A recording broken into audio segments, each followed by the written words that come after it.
T'as trouvé la réponse à cette question plutôt mignonne? J'aime bien celle-là aussi parce qu'elle est assez accessible, mais il faut faire des petits calculs et si on mettait un temps, il faut aller très vite à la réponse. Donc on te demandait le périmètre du rectangle et comme d'hab, on va essayer de diviser la difficulté, même si là, je trouve qu'elle n'est pas hyper élevée. Comment on calcule le périmètre d'un rectangle? Il te faut longueur et largeur. Après, c'est 2 fois la longueur et 2 fois la largeur, parce que le périmètre, je te rappelle, c'est la longueur du contour. Mais si mince, longueur et largeur sont exprimés avec des x, donc finalement, la question revient à trouver x. Tu trouves x, tu gagnes. Parce que si x égale 10, par exemple, la longueur, c'est 3 fois 10, 30. Et donc, tu as la largeur, tu peux aller chercher le périmètre. Tu trouves x, tu gagnes. On a divisé la difficulté. Maintenant, il faut utiliser l'autre information qu'on a. On connaît l'aire du rectangle. Est-ce que tu connais la formule de l'aire d'un rectangle? Celle-là, généralement, elle c'est ancré chez tout le monde. L'aire d'un rectangle, c'est longueur fois largeur. Donc, je sais que l'aire vaut 108, même si je ne connais pas longueur et largeur, c'est avec des x. Donc, une équation va apparaître. Et là, il ne fallait pas avoir peur de la poser. 3x fois x est égal à 108. Longueur fois largeur égale l'aire qu'on m'a donnée égale à 108. 3x fois x, ça fait 3x carré qui vaut 108.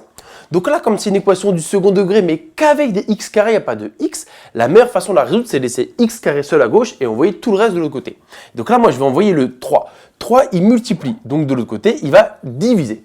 Donc 3, il fait fois, il divise, c'est 108 divisé par 3.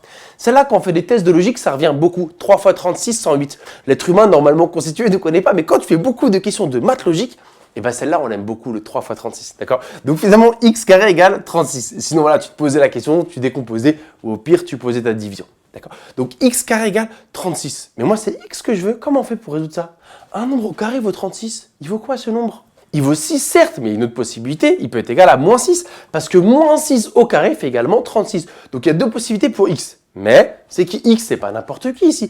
X, c'est une longueur.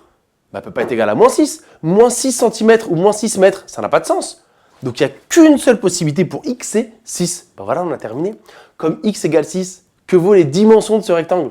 La largeur qui valait x, la largeur elle vaut 6 et la longueur 3 fois 6, elle vaut 18.